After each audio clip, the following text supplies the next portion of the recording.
What's going on there, everyone? Well, as climate activists are running around our Western nations of the world, calling us horrible people, saying, how dare you, this, that, and the other, for ruining children's futures that aren't ruined at all because everything's gonna be fine. Man, I really hate climate alarmism. I don't like that. And eco-fascism, it's getting out of control. But let's get into this story. Let's get in here. Delhi's air pollution shot up to levels rarely seen before in November. Apparently scientists say. Levels of air pollution and levels of fine particulate matter, PM 2.5 in particular, peaked in Delhi last week, reaching not only the highest levels of the season, but the highest levels in 3 years. Toxic air in Indian cities is so extreme, studies have shown, it contributes to hundreds of thousands of premature deaths each year. Hundreds of thousands of deaths each year. Yet, people like Greta Thunberg like to come to America and scream at us that we're so bad at polluting. Okay.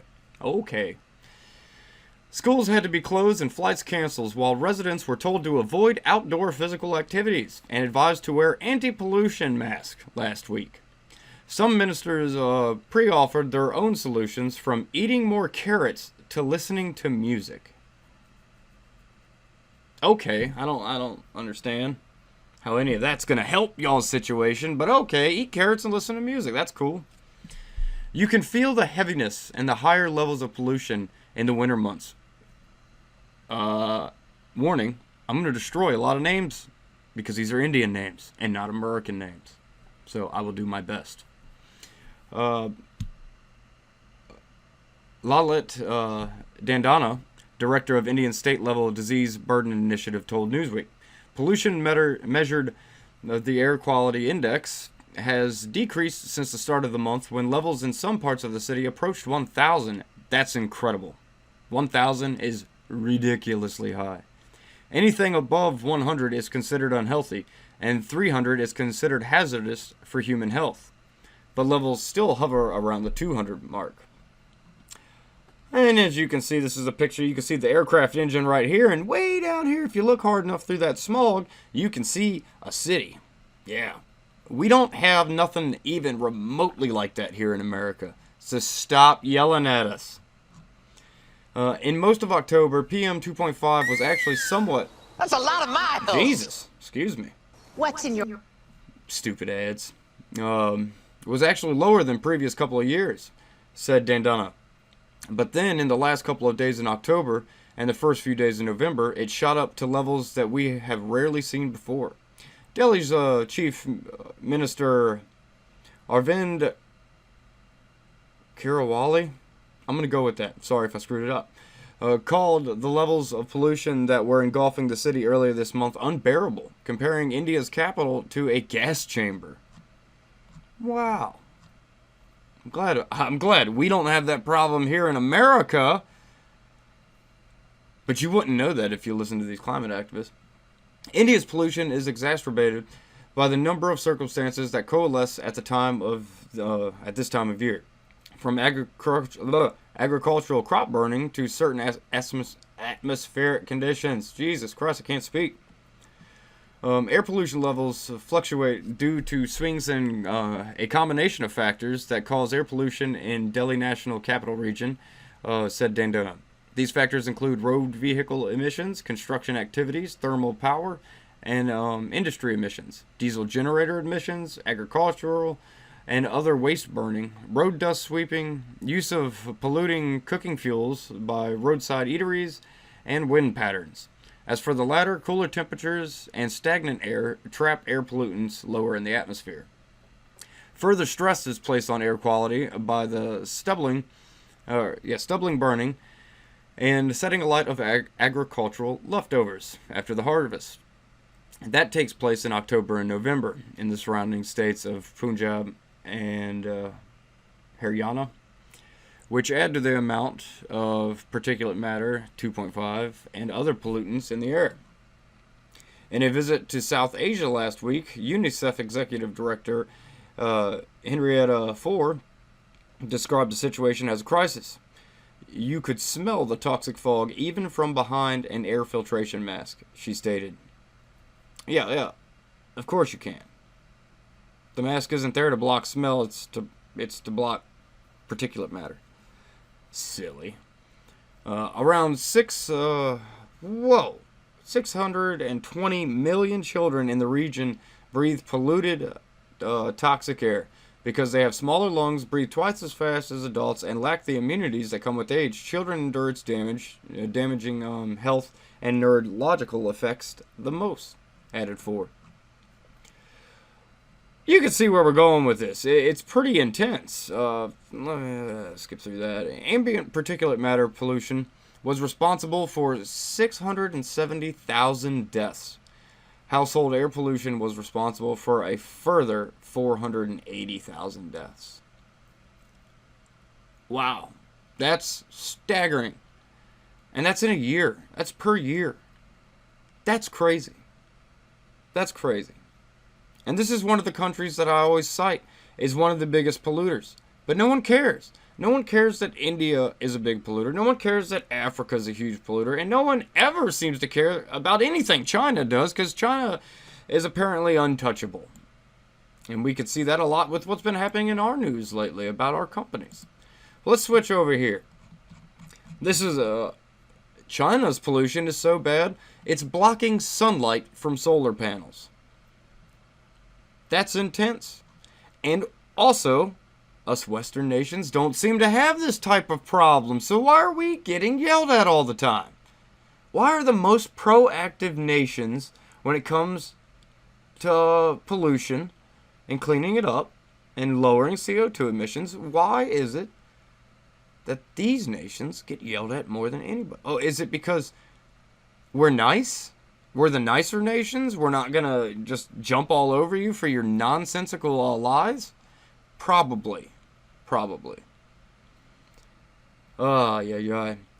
But yeah, referring to China, as the world's largest consumer of solar power, China's energy industry is attempting to move on from its coal-burning past towards more sustainable future. But sometimes the past isn't easily forgotten. New research published in the Journal of Nature Energy suggests the country's densely polluted atmosphere is blocking the sun's rays, preventing solar panels from harvesting energy efficiently. And I do believe, it was like 12%, or they can only get 12% or something, which is ridiculous. But look at this. I love this little chart here. Deaths from air pollution worldwide. This is per 100,000 people due to air pollution in 2016. Who's all the way up here at the list? Yeah, Afghanistan, Pakistan, India, Nigeria, China, Saudi Arabia, Russia, Germany, United Kingdom, and then there's America, and then Japan, which is a super clean place. You gotta love the Japanese people. And then Canada. I ain't even gonna talk about Canada. Canada is disgraceful in so many ways. But pollution is probably not one of them, obviously. So, good on them for that. But bad on them for a lot of everything else they're doing. To their own people, actual Canadians.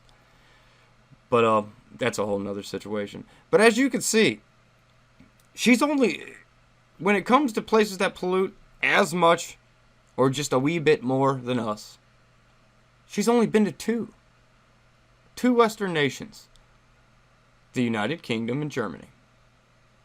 Look at all these other countries right up here. Look at the top polluters.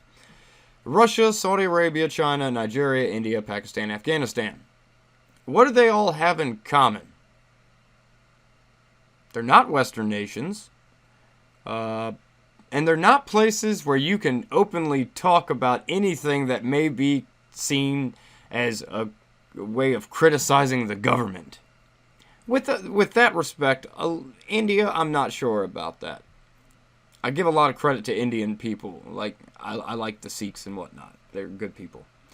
But, I tell you what, it seems like when they're coming to the United States and when they're going to all these European countries and they're coming to Canada and they're yelling at all of us because, pollution and whatnot that we are on the forefront of trying to quell.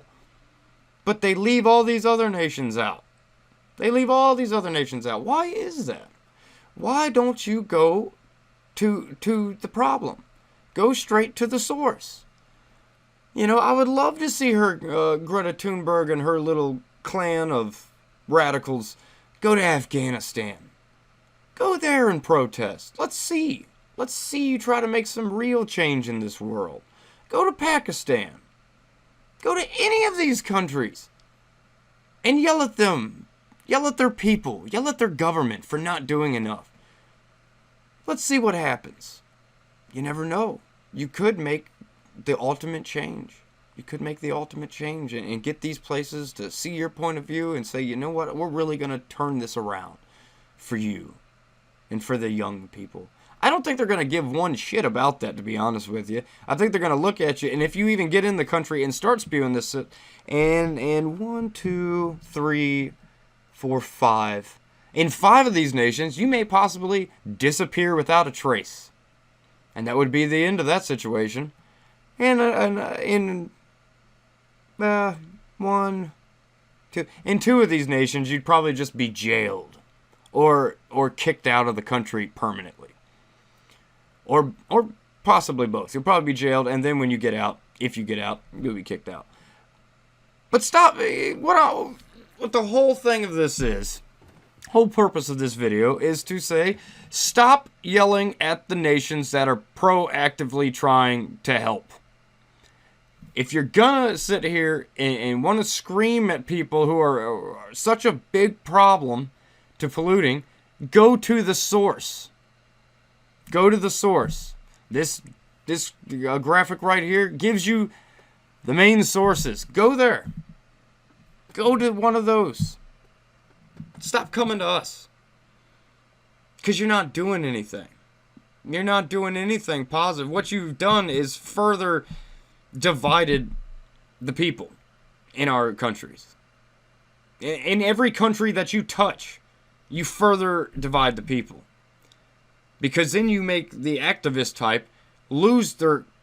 They take your words like they're gospel for some reason. Even though, in the case of Greta, she's a 16-year-old mental kid with crazy activist left-wing progressive parents that are using her as a pawn to spread their message. They've made this poor girl so scared of climate change that she literally thinks she's not going to be alive to grow old.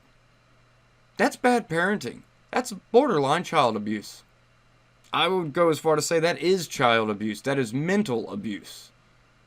And there's no reason to be, I understand if you want to do that personally to your own daughter, fine.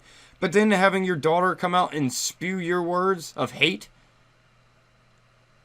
to everyone else in the world? Get out of here with that nonsense. As far as I know right now, old Greta's still stuck here in my country. And I'm not real thrilled about that. I say we build a giant trebuchet on the edge of the ocean and launch her in. Tell her, there you go. Your carbon footprint's as big as your breath. Swim on. Because she's doing no good. Like I said, these people further divide. They're not coming together. We're not getting more and more scientific consensus because of these activists. No, we're not. It's doing absolutely nothing. It's doing absolutely nothing. But I'd love to hear your comments, and as always, like, share, and subscribe, and I will catch y'all on the flip side.